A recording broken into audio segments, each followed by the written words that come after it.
Y aura-t-il une deuxième chance pour ceux qui ne sont pas enlevés?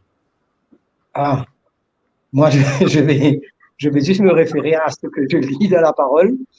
Je sais que Hébreu, il parle, Hébreu 9, 27, ça, je crois, il parle de, il est réservé aux hommes de mourir une seule fois, après quoi vient le jugement.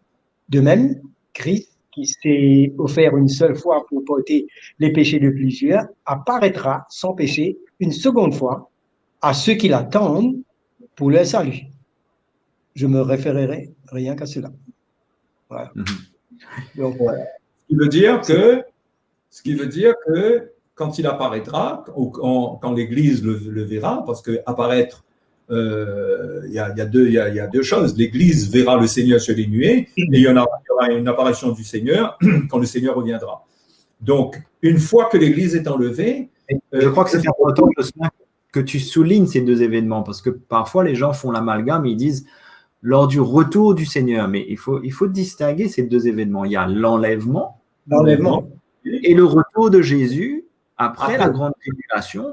Alors peut-être tu peux, voilà, juste continue, mais juste pour souligner ces deux événements. Oui, il faut absolument distinguer ces deux événements. Et c'est pourquoi je pense que on n'a pas encore bien compris la profondeur de ce qui est dit dans Matthieu. Et il y a des enlèvements dans Matthieu qui ne correspondent pas, à mon avis, à l'enlèvement de l'Église. C'est autre chose. Il y a autre chose qui est un peu mystérieux. Mais une fois que l'Église sera enlevée, si l'Église est enlevée, je pense que c'est assez clair que ça sera la fin du régime de la grâce pour l'Église. Qu'est-ce qui va se mettre en place ensuite? Et je pense que Dieu va agir pour sauver les Juifs et qu'il est possible qu'il y ait aussi un régime différent. Donc, pour les chrétiens même qui ne passeront pas la phase de l'enlèvement, qu'est-ce qu'ils vont devenir ensuite? Déjà, s'ils ne sont pas enlevés, je pense que déjà ça montre qu'ils étaient totalement loin de Dieu. Est-ce que ça va les choquer d'être restés par terre? Je me demande. Hein? Donc, tout ça, c'est assez mystérieux. Mais moi, je dis qu'il ne faudrait pas jouer avec le feu. Il faudrait s'assurer en ayant une vie pure, en servant le Seigneur, en gardant son cœur pur, en marchant dans la lumière, puisque pour moi, ça, c'est un point qui est important. Quand Paul, parce que nous, on aime les signes.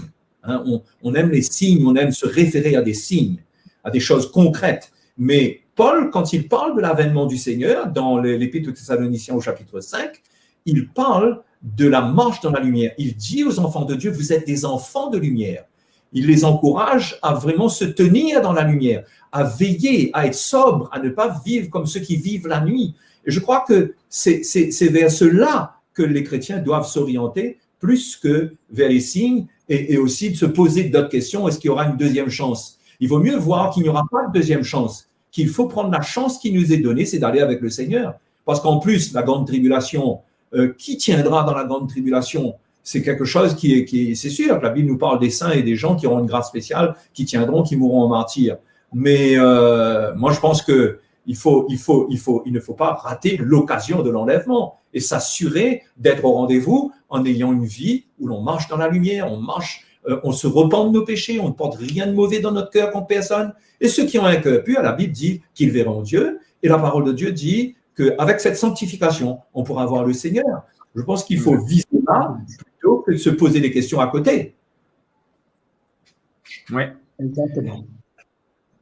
Oui, tout à fait. Et finalement, on a tous envie de se dire, bon, ben, quand est-ce que ça va arriver? Allons essayer le plus possible de savoir quand ça va arriver. On ne saura pas de toute façon, puisque même la parole nous dit, même le Fils ne sait pas. Ouais. Donc,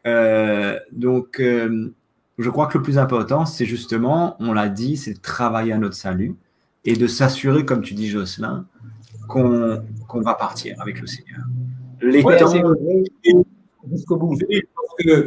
Parce que on se comporte comme des gens qui vont pour un long voyage, qui passent leur temps à regarder sur le bord, le tableau de l'aéroport, à prendre des renseignements, à quel moment on part, plutôt que de préparer nos valises. Vous voyez, on devrait plutôt préparer nos valises Et le moment venu, on partira. Mais c'est comme cela que beaucoup de chrétiens, malheureusement, se comportent aujourd'hui. On ne se prépare pas. On se dit, on se persuade qu'on va y aller, mais il faut préparer ses valises. C'est plus important d'être prêt au moment où il faut partir, c'est-à-dire qu'on a nos valises prêtes. Exactement. Plutôt que de savoir à quelle heure ça risque de partir. Enfin, bref. Excusez-moi, petite parabole. Ouais. C'est un peu comme les 10 vierges. Il y a 5 qui étaient sages. La préparation ne se fait pas aux dernières heures. Ça se fait dans la vie quotidienne.